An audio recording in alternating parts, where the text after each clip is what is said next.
నమస్తే ISR 9 news కి స్వాగతం. ముందుగా బులెటిన్ లో హెడ్లైన్.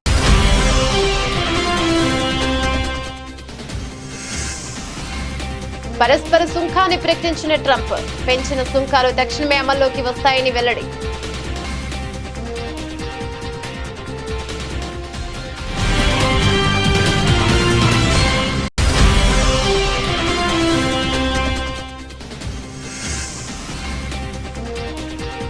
వర్క్స్ బిల్లులకు లోక్సభ ఆమోదం, 282 మంది సభ్యులు అనుకూలంగా ఓటు.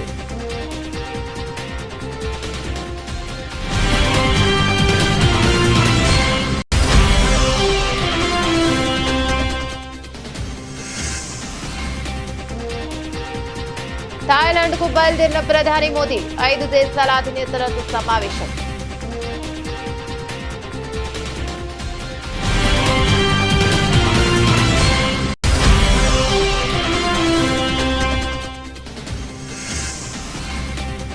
వక్ఫ్ బోర్డుల్లో ముస్లిమేతరులకు స్థానం లేదు, కేంద్ర హోంమంత్రి అమిత్ షా స్పష్టీకరణ.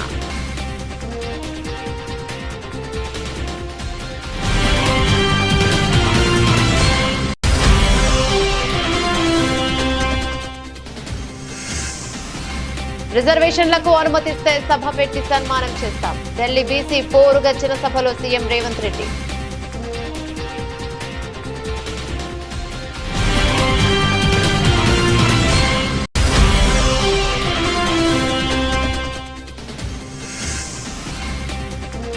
పేదలకు పట్టాభిషేకం, మంగళగిరిలో ఇళ్ల పట్టాలు పంపిణీ చేస్తున్న మంత్రి నారా లోకేష్.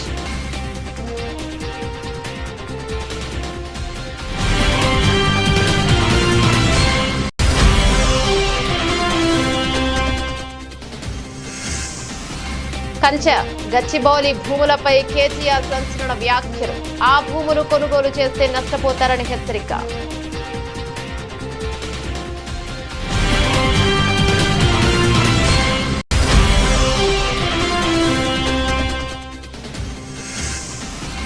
ఆడుదామాంధ్రాలో ఎలాంటి అవినీతి జరగలేదన్న రోజా, వైసీపీలోని బలమైన నేతలపై కేసులు పెడుతున్నారని విమర్శ.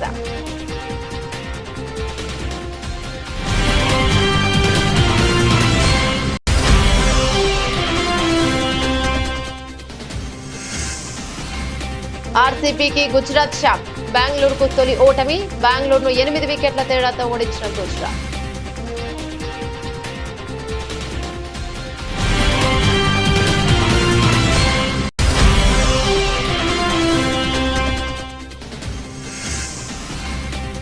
ట్రంప్ ప్రతీకార సుంకాలు, నష్టాల్లో మొదలైన స్టాక్ మార్కెట్లు.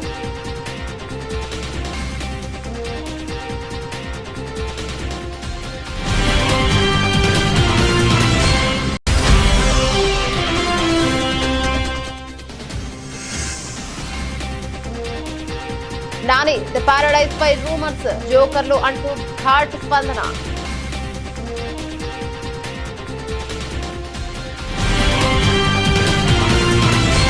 డీటెయిల్స్ చూస్తే, అమెరికా అధ్యక్షుడు డొనాల్డ్ ట్రంప్ ప్రపంచంలోని అనేక దేశాలపై పరస్పర సుంకాలు విధించారు. పలు దేశాలపై ప్రతీకార సుంకాలు విధిస్తున్నట్టు అధికారికంగా ప్రకటించారు. అంతేగాక పెంచిన సుంకాలు తక్షణమే అమల్లోకి వస్తాయని తెలిపారు.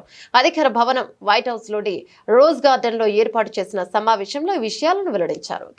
ఈ రోజును లిబరేషన్ డే గా నిర్వహించిన ట్రంప్ ఈ ప్రత్యేక సమావేశానికి కేబినెట్ సభ్యులతో పాటు స్టీల్, ఆటోమొబైల్ రంగ కార్మికులను ఆహ్వానించారు.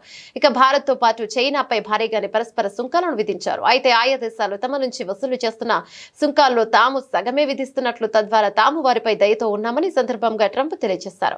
వీటిని రాయితీ పరస్పర సుంకాలు అని పేర్కొన్నారు. ఇక భారత్ పై 26%, చైనాపై 34% దిగుమతి సుంకాన్ని అమెరికా వసూలు చేస్తోందని ట్రంప్ ప్రకటించారు. భారతదేశం గురించి మాట్లాడుతూ న్యూఢిల్లీ విధించిన సుంకాలను చాలా కఠినమైనవి అని ఆయన అభివర్ణించారు. వారి ప్రధాని నరేంద్ర మోదీ ఇటీవలే యుఎస్ వచ్చి వెళ్లారు. ఆయన నాకు మంచి మిత్రుడు, కానీ నేను ఆయనతో, నువ్వు నా స్నేహితుడు, కానీ నువ్వు మాతో సరిగ్గా వ్యవహరించడం లేదని చెప్పారు. ఇండియాను మా నుంచి 52% సుంకం వసూలు చేస్తోంది, కాబట్టి మేము దానిలో సగం 26% వసూలు చేస్తామని ట్రంప్ అన్నారు. Thailand and others are charging much higher prices, like 60%. India charges 70%. Vietnam charges 75%, and others are even higher than that. Likewise, until today, the United States has for decades charged a 2.5 tariff. Think of that, 2.5% on foreign-made automobiles. The European Union charges us more than 10% tariffs, and they have 20% VATs, much higher. India charges 70%, and perhaps worst of all are the non-monetary restrictions imposed by South Korea, Japan, and very many other nations. As a result of these colossal trade barriers, 81% of the cars in South Korea are made in South Korea. 94% of the cars in Japan are made in Japan. Toyota sells 1 million foreign-made automobiles into the United States, and General Motors sells almost none. Ford sells very little. None of our companies are allowed to go into other countries. And I say that friend and foe. And in many cases, the friend is worse than the foe in terms of trade. వివాదాస్పద works సవరణ బిల్లును లోక్సభ ఆమోదించింది. బుధవారం లోక్సభలో ఈ బిల్లుపై సుదీర్ఘ చర్చ జరిగింది. 12 గంటల పాటు సాగిన ఈ సుదీర్ఘ చర్చ అనంతరం అర్ధరాత్రి తర్వాత స్పీకర్ ఓం బిర్లా బిల్లుపై ఓటింగ్ నిర్వహించారు. ఇక మొత్తం 282 మంది సభ్యులు అనుకూలంగా ఓటు వేయగా 232 మంది దీనిని వ్యతిరేకించారు. ఇక ఈ రోజు ఈ వర్క్స్ బిల్లు రాజ్యసభకు వెళ్లనుంది. ఈ బిల్లుపై రాజ్యసభలో చర్చించేందుకు 8 గంటల సమయం కేటాయించారు. కాగా బీజేపీ నేతృత్వంలోని ఎన్డీఏ కూటమి ప్రతిపక్ష ఇండియా కూటమిలో ప్రధాన పార్టీలు తమ ఎంపీలకు విప్ జారీ చేసిన సంగతి తెలిసిందే. संशोधित पारित किया जाए. Sir, I move that the bill be passed as amended. प्रश्न ये कि विधेयक को यथा संशोधित पारित किया जाए. जो सदस्य इसके पक्ष में हाँ कहें, जो सदस्य विरोध में ना कहें. मेरे विचार में निर्णय हाँ वालों के पक्ष में, हाँ वालों के पक्ष में प्रस्ताव स्वीकृत हुआ. विधेयक पर यथा संशोधित पारित हुआ. ప్రధాని నరేంద్ర మోదీ గురువారం థాయిలాండ్ లో బయలుదేరి వెళ్లారు. 2 రోజుల పాటు ఆ దేశంలో పర్యటించనున్న మోదీ వివిధ కార్యక్రమాల్లో పాల్గొన్నారు. ఇక అంతేకాక Bay of Bengal Initiative for Multi Sectoral Technical and Economic Cooperation 6 శిఖరాగ్ర సమావేశానికి హాజరు కానున్నారు. ఇక ఈ సందర్భంగా సముద్ర సహకారాన్ని బలోపేతం చేయడానికి ఒక ఒప్పందంపై సంతకం చేసే అవకాశం ఉంది. అలాగే కూటమి సభ్య దేశాల మధ్య సహకారాన్ని మరింత బలోపేతం చేయడానికి చర్చించే అవకాశం ఉంది. ఈ సమ్మిట్ కు Thai PM Paetongtarn Shinawatra, Nepal ప్రధాని కేపీ ఓలీ, భూటాన్ ప్రధాని షేరింగ్ టోబ్గే, బంగ్లాదేశ్ తాత్కాలిక ప్రభుత్వాధినేత మహమ్మద్ యనస్, శ్రీలంక పీఎం హరిని అమరసూర్య సైతం హాజరు కానున్నారు. 2018లో నేపాల్లోని కాఠ్మాండులో జరిగిన 4వ బిమ్స్టెక్ శిఖరాగ్ర సమావేశం తర్వాత మొదటి భౌతిక సమావేశం ఇదే కావడం గమనార్హం. చివరి శిఖరాగ్ర సమావేశం 2022 మార్చిలో కొలంబోలో వర్చువల్ ఫార్మాట్ లో జరిగింది. ప్రధాని మోదీ పర్యటన గురించి థాయిలాండ్ లో భారత రాయబారి నగేష్ సింగ్ స్పందించారు. మోదీ పర్యటనతో థాయిలాండ్ లో ఉత్సాహభరితమైన వాతావరణం నెలకొంది.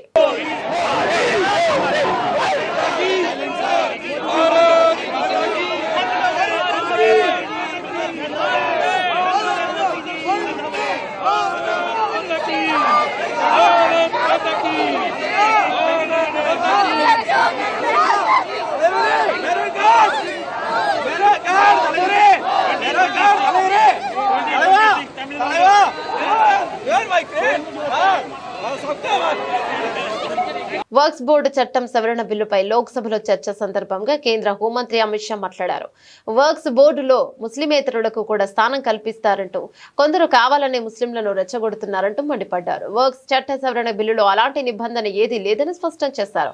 వర్క్స్ బోర్డులో ముస్లింలు మాత్రమే ఉంటారని, ముస్లిమేతరులు ఉండరని అమిత్ షా ఉద్ఘాటించారు. వర్క్స్ బోర్డు ఏం చేయాలి? వర్క్స్ సంపదను అమ్ముకుని తినే వారిని పట్టుకోవాలి. వర్క్స్ పేరుతో ఆస్తులను 100 ఏళ్ల పాటు షాపులకి కిరాయికి ఇచ్చిన వారికి పట్టుకోవాలని అన్నారు. ఇక వర్క్స్ బోర్డుల ద్వారా మైనార్టీలను అభివృద్ధి పదంలోకి తీసుకెళ్లాలని, ఇస్లాం ధార్మిక సంస్థలను బలోపేతం చేయాలన్నారు. देश तोड़ दोगे आप लोग,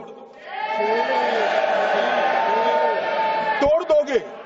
हमने साहब मैं अभी भी आपके माध्यम से, इस सदन के माध्यम से देश भर के मुसलमान भाइयों बहनों को कहना चाहता हूं, आपके वक़्फ में एक भी नॉन मुस्लिम नहीं आएगा. ये एक्ट में ऐसा कोई प्रावधान नहीं.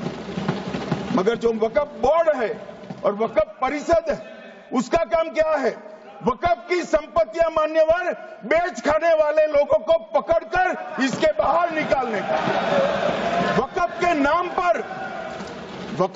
नाम पर औने पौने दाम में संपत्तियों को 100 साल तक किराए पे देने वाले लोगों को पकड़ना है. वक़्फ का जो पैसा होता है इनकम जो गिरती जा रही है, जिसके माध्यम से माइनॉरिटी का विकास करना है, माइनॉरिटी को आगे बढ़ाना है, इस्लाम धर्म की सारी धार्मिक संस्थाओं को पुख्ता करना है। ये पैसा जो चोरी होता है ना, उसको पकड़ने का काम वक्फ बोर्ड वक्फ परिषद करे। और मान्यवर, वो चाहते हैं कि इनके राज में जो मिलीभगत चली वो चलती रहे। ये नहीं चलेगी, ये नहीं चलेगी। తెలంగాణలో బీసీలకు 42% రిజర్వేషన్లు అమలు చేసేందుకు కేంద్ర ప్రభుత్వం అనుమతించాలని ముఖ్యమంత్రి రేవంత్ రెడ్డి డిమాండ్ చేశారు. లేదంటే బీసీల ఆగ్రహ జ్వాలలకు బీజేపీ మసి అవుతుందని హెచ్చరించారు. తెలంగాణలో బీసీ రిజర్వేషన్లకు అనుమతి ఇవ్వకపోతే ఇది దేశమంతా కార్చిచ్చులా వ్యాపిస్తుందని, నిప్పు రవ్వై రగులుతోందని అన్నారు. దేశం నలుమూలల జాగృతం చేస్తాం, దేశంలోని అన్ని రాజకీయ పార్టీలను సంఘాలను ఏకం చేస్తాం. మీరు ఢిల్లీ గద్దె మీద ఎలా ఉంటారో చూస్తాం. నిరుద్యోగ యువతకు ఉద్యోగాలు ఇవ్వనందుకు తండ్రి కొడుకుల ఉద్యోగాలు ఊడగొట్టినా మీరు బీసీల రిజర్వేషన్లు ఇవ్వకపోతే చూస్తూ ఊరుకోం. మీరు మా డిమాండ్ కు దిగి అయినా రావాలి, లేదంటే గద్దె దిగిపోయినా ఇక పోవాలి. బీసీ ముసుగులో మీరు ఎక్కువ కాలం ప్రభుత్వాన్ని ఏలలేరని రేవంత్ రెడ్డి అన్నారు. బీసీ రిజర్వేషన్లను దేశవ్యాప్తంగా అమలు చేస్తారో లేదో తనకు అవసరం లేదని, కానీ తెలంగాణలో అనుమతి ఇవ్వకపోతే ఏ మాత్రం ఎర్రకోటపై జెండా ఎగరేసి సాధించుకుంటామని ప్రకటించారు. ఇక విద్య, ఉద్యోగాలతో పాటు చట్టసభలు బీసీలకు రిజర్వేషన్లు పెంచుతూ తెలంగాణ శాసనసభ ఆమోదించిన బిల్లులను 9వ షెడ్యూల్లో చేర్చాలని కోరుతూ ఢిల్లీలోని జంతర్ మంతర్ వద్ద నిర్వహించిన బీసీ పోరుగర్జన సభలో సీఎం రేవంత్ రెడ్డి ప్రసంగించారు. నేను ఇప్పుడు అడుగుతున్న నరేంద్ర మోడీ గారు, అయ్యా మేము మా రాష్ట్రంలో చేసుకుంటామని అడిగినాం, నీ గుజరాత్ లో చేయమని మేము తీర్మానం చేయలే, నీ ఉత్తరప్రదేశ్ ప్రభుత్వంలో చేయమని తీర్మానం అడగలే, మీ మధ్యప్రదేశ్ లో మీ ప్రభుత్వంలో చేయమని అడగలే.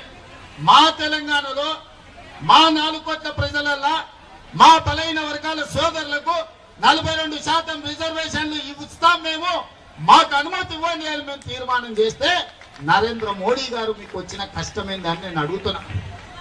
నీ గుజరాత్ లో గుంట భూమి అడగలే, నీ రిజర్వేషన్ లో 1% మేము అడగలే.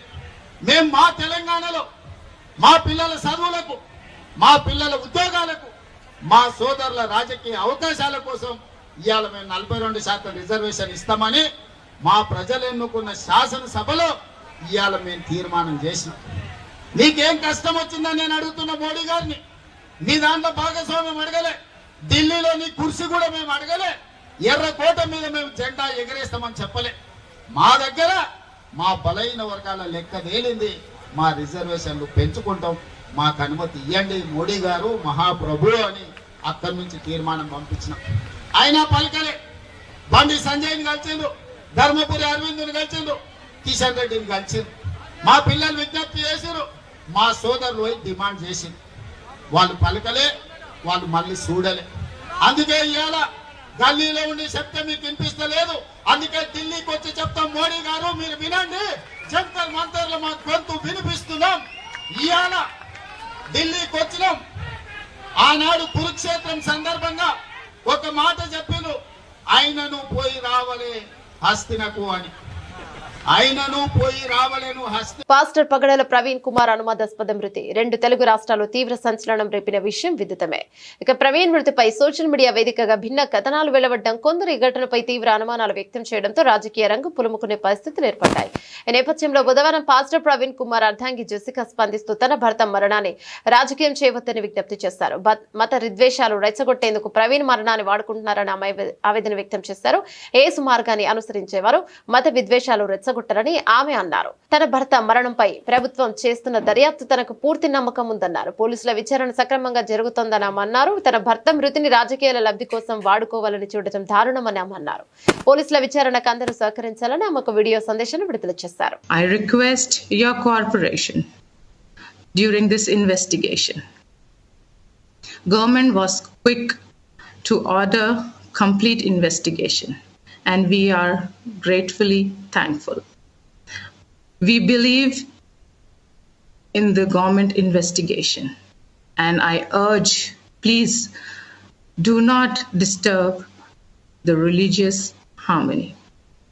As my husband Praveen never intended to disturb the communal harmony in the society. Hyderabad central university వ్యవహారంలో కాంగ్రెస్ ప్రభుత్వం సీఎం రేవంత్ రెడ్డి వ్యవహరిస్తున్న తీరుపై BRS working president Kalvakuntla Taraka Ramarao ధ్వజమెత్తారు. బీఆర్ఎస్ నేతలతో కలిసి తెలంగాణ భవన్లో ఆయన మీడియా సమావేశం నిర్వహించారు. ఈ సందర్భంగా ఆయన మాట్లాడుతూ పోరాట స్ఫూర్తికి బీఆర్ఎస్ పార్టీ తరపున హైదరాబాద్ నగర ప్రజల తరపున సెల్యూట్ చేస్తున్నాం. అమన్ ఇక అసామాన్య ప్రతిఘటన గొప్ప పోరాట పటిమ ప్రదర్శిస్తున్నారు. తెలంగాణ ఉద్యమంలో ఆనాడు ఉస్మానియా, కాకతీయ, మహాత్మా గాంధీ, పాలమూరు, శాతవాహన యూనివర్సిటీలో ఎలాంటి పోరాటం అయితే ఆనాడు చూసామో అంతకు ధీటుగా ఈ రోజు రాష్ట్ర ప్రభుత్వాన్ని సవాలు చేస్తూ ఈ పోరాటంలో విరోచితంగా ముందుకు నడుస్తున్న తమ్ముళ్లు చెల్లెళ్లకు హృదయపూర్వకంగా తెలంగాణ ప్రజల తరపున సెల్యూట్ చేస్తూ ధన్యవాదాలు తెలుపుతున్నారు.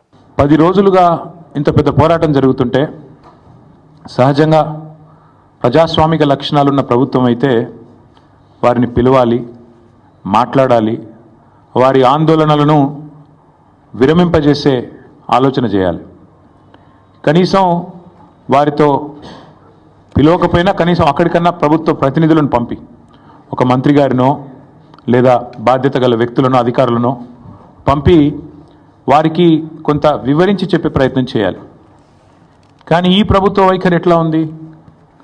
ఆందోళనలు చేస్తున్న విద్యార్థులను పట్టుకొని గుంటనక్కలు, అక్కడ జింకలు లేవు, గుంటనక్కలు ఉన్నాయని స్వయంగా ముఖ్యమంత్రి గారు మాట్లాడుతున్నారు.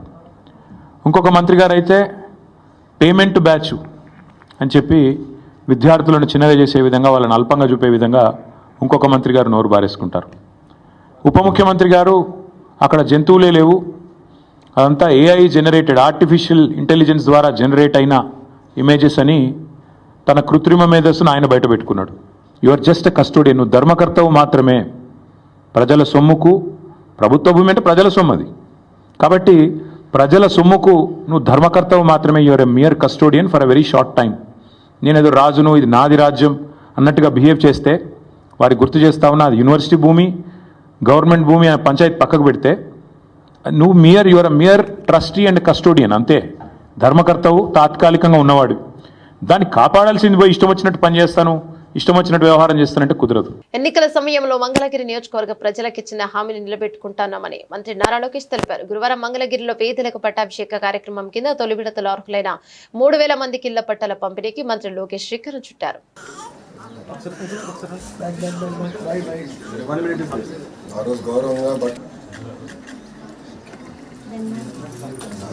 గతంలో జేసీబీ పాలన చూసాం. ఈ రోజు ఎన్డీఏ ప్రభుత్వంలో దశాబ్దాలుగా నివసిస్తున్న ఎక్కడైతే ప్రాంతంలో ప్రజలు ఉన్నారో వాళ్ళందరికీ ఇల్లు పట్టాలు ఉచితంగా ఇవ్వాలనేది ఒక లక్ష్యంగా పెట్టుకుని ప్రభుత్వం ముందరికెళ్ళింది. దాంట్లో భాగంగా ఆంధ్ర రాష్ట్రంలోని ఎన్డీఏ ప్రభుత్వం ఏర్పడిన తర్వాత మొదటి పట్టా మంగళగిరిలో ఉండవల్లి గ్రామంలో ఇస్తాం జరిగింది. ఇది 2024 ఎన్నికల్లో నేను ప్రజలకు ఇచ్చిన హామీ. ప్రధానంగా మంగళగిరిలోకి వచ్చేగల వేలాది మంది దశాబ్దాలుగా ఒక ప్రాంతంలో నివసిస్తాం జరుగుతుంది. వాళ్ళందరూ కోరింది ఒకటే, మళ్ళీ మీరు వేరే ప్రాంతాల్లో మమ్మల్ని తరలిస్తే మళ్ళీ మేము అక్కడ ఇల్లు కట్టుకోవాలా, అంతేకాకుండా అక్కడికి వెళ్లాలన్నా రావాలన్నా ఇబ్బంది పడుతున్నాం, మేము ఎక్కడ నివసిస్తున్నాం అదే రెగ్యులరైజ్ చేయండి మాకు అని పదే వాళ్ళని కోరటం జరిగింది. నేను ఆనాడే చెప్పా, గౌరవంగా బట్టలు పెట్టి పట్టాలు ఇస్తానని హామీ ఇస్తాం జరిగింది. కూటమి ప్రభుత్వం ఏర్పడిన మొదటి 10 నెలల్లో మంగళగిరి నియోజకవర్గంలో సుమారుగా 3000 పట్టాలు మొదటి విడతలో అందజేస్తాం జరుగుతుంది. మీరందరూ ఒక్కసారి చూస్తే 2019 నుంచి నేను ఇక్కడ మంగళగిరిలో పోటీ చేశాను. 5300 ఓట్ల మెజారిటీతో ఓడిపోతాం జరిగింది. కంచె గచ్చిబౌలిలోని వివాదాస్పద స్థలంలో పనులు కొనసాగుతూనే ఉన్నాయి. 400 ఎకరాలు చేపట్టిన పనులను 1 రోజు పాటు నిలిపివేయాలని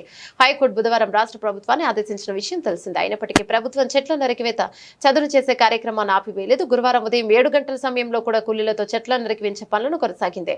దీనికి సంబంధించిన వీడియోలను తమ మొబైల్ ఫోన్లలో సంబంధించి హెచ్సియు విద్యార్థులు సోషల్ మీడియాలో పోస్ట్ చేశారు. కాగా కంచె గచ్చిబౌలిలో 400 ఎకరాలు చేపట్టిన పనులను తక్షణమే నిలిపివేయాలని హైకోర్టు బుధవారం రాష్ట్ర ప్రభుత్వాన్ని ఆదేశించింది. 1 రోజు పాటు పనులను నిలిపివేయాలని పేర్కొంది. దానికి సంబంధించి దాఖలైన పిటిషన్ పై గురువారం మధ్యాహ్నం విచారణ చేపడతామని ప్రకటించింది.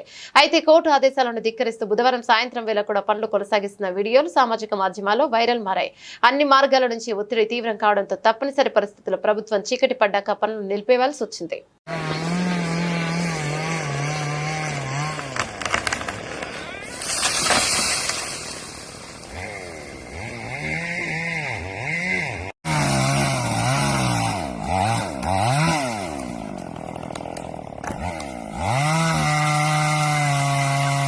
ఆడదామాంధ్ర కార్యక్రమంపై ఇంతవరకు కేసులు నమోదు కాలేదని వైసీపీ నాయకురాలు మాజీ మంత్రి రోజా అన్నారు. కార్యక్రమానికి సంబంధించి అసెంబ్లీలో అన్ని విషయాలు స్పష్టంగా చెప్పామని తెలిపారు. ఆడదామాంధ్రలో ఎలాంటి అవినీతి జరగలేదని అంతా నిబంధన ప్రకారమే జరిగిందని చెప్పారు. వ్యవహారంలో తనకు బైరెడ్డి సిద్ధార్థ రెడ్డికి ఎలాంటి సంబంధం లేదని చెప్పారు. ఆడదామాంధ్రలో అంతా పారదర్శకంగా జరిగిందని చెప్పారు. వైసీపీలో ఉన్న బలమైన నేతలను తొక్కడానికి తప్పుడు కేసులు పెడుతున్నారని మండిపడ్డారు. ప్రభుత్వ వైఫల్యాలను ప్రశ్నిస్తారన్న భయంతోనే కేసులు పెడుతున్నారని విమర్శించారు. తనను అరెస్టు చేసే సంబరాలు చేసుకోవాలనే వారికి ఉండదని చెప్పారు. పెర్ని నాని, కొడాలి నాని, అబ్బటి రాంబాబును అరెస్ట్ చేయాలని చూస్తున్నారని తెలిపారు. రాష్ట్రంలో మహిళలపై దారుణాలు జరుగుతున్నా ప్రభుత్వం పట్టించుకోవడం లేదని రోజా విమర్శించారు. ముఖ్యమంత్రి నియోజకవర్గం కుప్పంలో కూడా గంజాయి పండిస్తున్నారని చెప్పారు. ఎంపీపీ, వైస్ ఎంపీపీ ఎన్నికల్లో కూడా పోలీసులు అధికార దుర్వినియోగానికి పాల్పడ్డారన్నారు. రెడ్ బుక్ కోసం కాకుండా ఇచ్చిన హామీల అమలు కోసం ప్రభుత్వం పనిచేయాలని చెప్పారు. కేసు ఎప్పుడు జరగలేదండి, వాళ్ళు ఊరికే చెప్తా ఉంటారు అంతే. ఎందుకంటే క్లియర్ కట్గా టీడీపీ వాళ్ళే అసెంబ్లీలో అలాగే శాసనసభలో శాసన మండలిలో రెండిట్లో ఆన్సర్ ఇవ్వటం జరిగింది. దీనికి ఎంత అమౌంట్ కేటాయించారు, దాన్ని R&B ద్వారా ఎలా టెండర్లకి ఎంత అమౌంట్ కేటాయించారు, ఏ విధంగా పర్చేస్ చేశారు, అలాగే 26 జిల్లాల కలెక్టర్లకి ఆ అమౌంట్ ఎలా ట్రాన్స్ఫర్ చేసి అక్కడ గేమ్స్ని ఆడించారు, ప్రైజ్ మనీ డిస్ట్రిబ్యూట్ చేశారు అనేది క్లియర్ కట్గా ఉంది. ఇక్కడ మినిస్టర్కో లేదా బైరెడ్డి సిద్ధార్థకో ఏం సంబంధం ఉంది? డైరెక్ట్గా అవి జరిగిపోయినాయి. కలెక్టర్లకు వెళ్ళింది, R&B దీనికి వెళ్ళింది. సో దేనికి ఎంత వెళ్ళింది, ఏ విధంగా వర్క్ జరిగిందని క్లియర్గా ఉంది. అండ్ వాళ్ళు ఇచ్చిన దాంట్లోనే ఏమైనా అవకతవకలు జరిగాయంటే లేదు అన్నారు. ఏమైనా చర్యలు తీసుకోబోతున్నారంటే అలాంటి ప్రసక్తే లేదని వాళ్ళే క్లియర్గా ఇచ్చి మళ్ళీ టీవీలకు మాత్రం సంబంధం లేకుండా ఏదో మాట్లాడతారు. అంటే మొదటి నుంచి వాళ్ళు చేసేది ఆన్ పేపర్ వాళ్ళు అబద్ధం చెప్పలేరు. ఎందుకంటే అది వాళ్ళ మెడకి ఉరితాడులాగా బిగుసుకుంటుంది. జగనన్న చేసిన అప్పుల విషయంలో కూడా ఛానల్లో చెప్పిన దానికి పయ్యావుల కేశవ్ గారు ఇచ్చిన దానికి తేడా మీకు తెలిసిందిగా. నక్కకి నాగలోకానికి ఉన్నంత తేడా ఉంది. అట్లాగే ఇది కూడా వాళ్ళు ఆన్ పేపర్ ఇచ్చింది, అలాంటి తప్పు జరగలేదు, వాళ్ళకి ఎలాంటి శిక్ష మేము వేయలేదు, ఈ డబ్బు ఏ విధంగా వాళ్ళు ఖర్చు పెట్టారు, ఎవరెవరి ద్వారా అనేది క్లియర్ కట్గా ఉన్నప్పుడు సంబంధం లేని మాకు లేదా బైరెడ్డికి ఏదో కేసులు పెట్టేసినారు అంటే వాళ్ళ మనసులో వాళ్ళకి ఆశ ఉంది. రోజాని అరెస్ట్ చేసేయాలి, సంబరాలు చేసుకోవాలి, లేదా కొడాలి నాన్ని అరెస్ట్ చేసేయాలి, సంబరాలు చేసుకోవాలి, లేదా పేర్ని నాని లేదా అంబటి. అంటే ఎవరైతే గట్టిగా మాట్లాడతారో, ఎవరైతే టీడీపీ జనసేన చేసే తప్పుల్ని ఎత్తి చూపిస్తారో వాళ్ళని అరెస్ట్ చేస్తే వీళ్ళకి సంబరం. అంతేగాని వాళ్ళు మంచి పనులు చేసి పేరు తెచ్చుకుందాం, వాళ్ళ నోర్లు ముయిద్దాం అన్న ఆలోచనే లేదు వాళ్ళకి. బెంగళూరు వేదికగా నిన్న గుజరాత్ టైటాన్స్ జీటీతో జరిగిన మ్యాచ్ లో రాయల్ ఛాలెంజర్స్ బెంగళూరు RCB పరాజయం పాలైంది. బెంగళూరు గుజరాత్ ఏకంగా 8 వికెట్ల తేడాతో ఓడించింది. 170 పరుగుల లక్ష్యంతో బరిలోకి దిగిన జీటీ 2 వికెట్లు మాత్రమే కోల్పోయి సునాయాస విజయాన్ని సాధించింది. అంతకుముందు మొదట బ్యాటింగ్ చేసిన RCB నిర్ణీత 20 ఓవర్లలో 8 వికెట్లకు 169 రన్స్ చేసింది. ఇక లివింగ్ స్టోన్ అర్ధశతకం 54, జితేష్ శర్మ 33 రాణించారు. పడిక్కల్ 4, కోహ్లీ 7, రజిత్ పాటిదార్ 12, ఫీల్ సాల్ట్ 14 నిరాశపరిచారు. చివరిలో టీమ్ డేవిడ్ 32 మెరుపులు మెరిపించారు. ఇక టీజీ బౌలర్లలో మహమ్మద్ సిరాజ్ 3, సాయి కిషోర్ 2 వికెట్లు పడగొట్టి ఇషాంత్ శర్మ, ప్రసిద్ధ్ కృష్ణ, అర్షద్ చెరో వికెట్ తీశారు. అనంతరం 170 పరుగుల లక్ష్య ఛేదంలో బరిలోకి దిగి గుజరాత్ మరో 13 బంతులు మిగిలి ఉండగానే 2 వికెట్లు మాత్రమే కోల్పోయి ఈజీ టార్గెట్ ను అందుకుంది. గుజరాత్ బ్యాటర్లలో ఓపెనర్ సాయి సుదర్శన్ 36 బంతుల్లో 49 పరుగులు, జాస్ బట్లర్ 39 బంతుల్లో 73 పరుగులు. ఇక బ్యాట్ జులిపించడంతో 17.5 ఓవర్లలోనే టార్గెట్ ను ఛేదించింది. RCB బౌలర్లలో భువనేశ్వర్ కుమార్, హెజల్వుడ్ తలో వికెట్ పడగొట్టారు.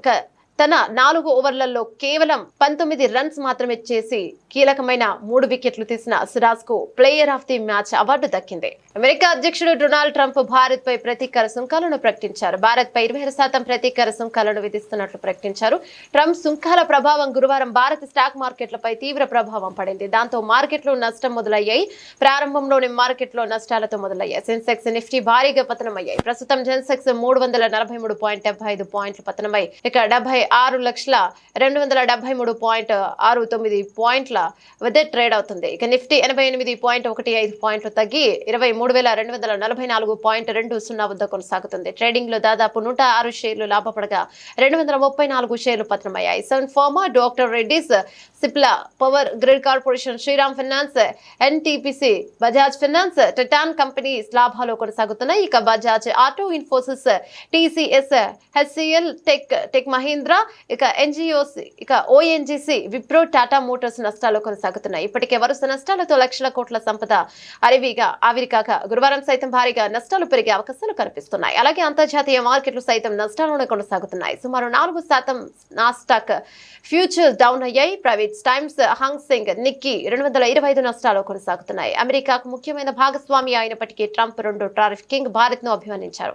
ఇక ట్రంప్ నిర్ణయం 50% బేసిస్ పాయింట్లకు పైగా ప్రభావితం చేయగలదని అంతర్జాతీయ బ్రోకింగ్ సంస్థ మార్క్వేరీ పేర్కొంది. 26% సుంకం భారతదేశ జీడీపీపై 30 బిలియన్ల మేర ప్రభావం చూపడమే అవకాశం ఉందని పేర్కొంది. 2025 క్యాలెండర్ ఇయర్ చివరి నాటికి భారత్ కలిగి ఉంటే $4.3 ట్రిలియన్ జీడీపీలో దాదాపు 0.7% ఉంటుందని IMF పేర్కొంది. నేషనల్ స్టార్ నాని ఇప్పుడు మంచి ఫామ్ లో ఉన్నాడు. నటుడిగా, నిర్మాతగా మంచి విజయాలు అందుకుంటున్నాడు. ఇటీవల నాని నిర్మించిన కోట్ చిత్రం ఎంత పెద్ద విజయం సాధించిందో ప్రత్యేకంగా చెప్పనక్కర్లేదు. ఇక ప్రస్తుతం హిట్ 3, ది పారడైజ్ అనే చిత్రాలు చేస్తున్నాడు. ఇక ఇంటెన్స్ యాక్షన్ థ్రిల్లర్ మూవీగా పారడైజ్ రా స్టేట్మెంట్ మూవీ తెరకెక్కుతుండగా ఈ మూవీ టీజర్ కు అద్భుతమైన స్పందన వచ్చింది. ఈ గ్రిప్పింగ్స్ టీజర్ రికార్డ్ బ్రేకింగ్ వ్యూస్ సంపాదించి తెలుగు సినిమా ప్రపంచ వ్యాప్తంగా ఉన్న పరిధిని రీడిఫైన్ చేసింది. మార్చి 26, 2026న ది పారడైజ్ తెరపైకి రానుంది. వార్ బ్యాక్ డ్రాప్ లో మూవీ ఉంటుందని అర్థమవుతుంది. పోస్టర్ లో తుపాకీని పట్టుకుని ఉన్న నానిని చూసి ఫ్యాన్స్ థ్రిల్ అయిపోయారు. ఒక చిత్రం ఫ్యాన్స్ ని కనుల పండగగా ఉంటుందని ముచ్చటించుకుంటున్నారు. ఇక SLV సినిమాస్ పై సుధాకర్ చెరుకూరి చిత్రాన్ని అత్యున్నత స్థాయి నిర్మాణ విలువలతో నిర్మిస్తున్నారు. చిత్రం ఇంగ్లీష్, స్పానిష్ సహా 8 భాషల్లో విడుదల కానుంది. చిత్రంపై పలు షాకింగ్ పుకార్లు వినిపించడం మొదలయ్యాయి. పలు రూమర్స్ వైరల్ చేస్తున్న నేపథ్యంలో మేకర్స్ నుంచి ఊహించని ఘాటు రిప్లై వచ్చింది. తమ సినిమాపై ఇలా వార్తలు స్ప్రెడ్ చేస్తున్న జోకర్స్ అందరికీ కూడా సమాధానం తమ సినిమాతోనే చెప్తామని అంటున్నారు. అలాగే సోషల్ మీడియాలో ప్రచారం చేస్తున్న వారందరికీ కూడా సమయం దగ్గరలో ఉందని అన్నట్టు వార్నింగ్ ఇస్తున్నారు. బులెటిన్ ముగించే ముందు హెడ్లైన్స్ మరోసారి.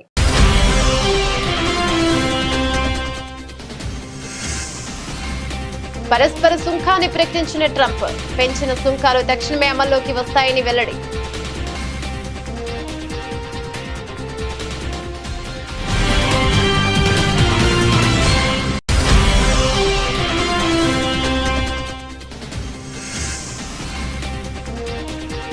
వర్క్స్ బిల్లులకు లోక్సభ ఆమోదం, 282 మంది సభ్యులు అనుకూలంగా ఓటు.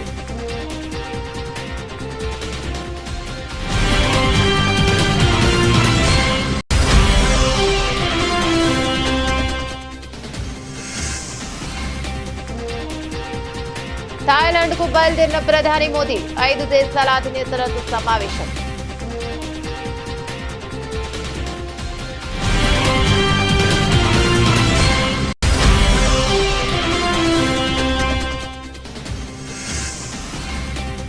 వక్ఫ్ బోర్డుల్లో ముస్లిమేతరులకు స్థానం లేదు, కేంద్ర హోంమంత్రి అమిత్ షా స్పష్టీకరణ.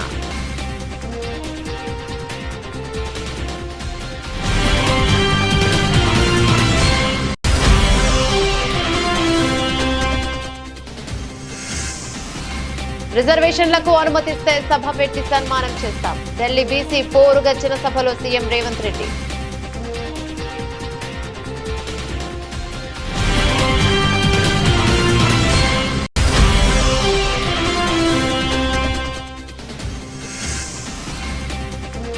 పేదలకు పట్టాభిషేకం, మంగళగిరిలో ఇళ్ల పట్టాలు పంపిణీ చేస్తున్న మంత్రి నారా లోకేష్.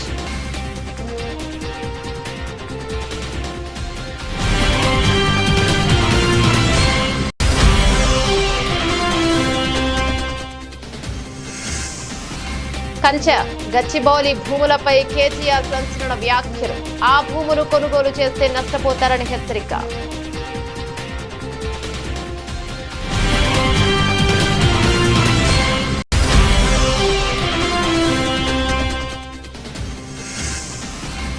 ఆడుదామాంధ్రలో ఎలాంటి అవినీతి జరగలేదన్న రోజా, వైసీపీలోని బలమైన నేతలపై కేసులు పెడుతున్నారని విమర్శ.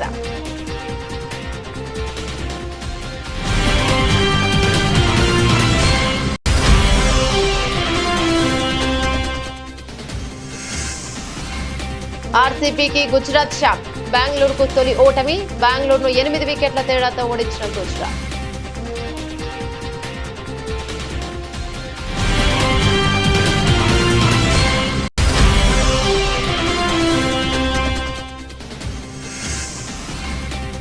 ట్రంప్ ప్రతీకార సుంకాలు.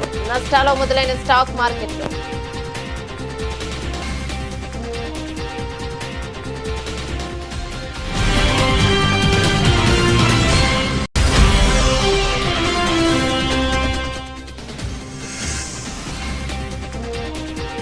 నాని ది పారడైజ్ పై రూమర్స్. జోకర్లు అంటూ ఘాట్ స్పందన.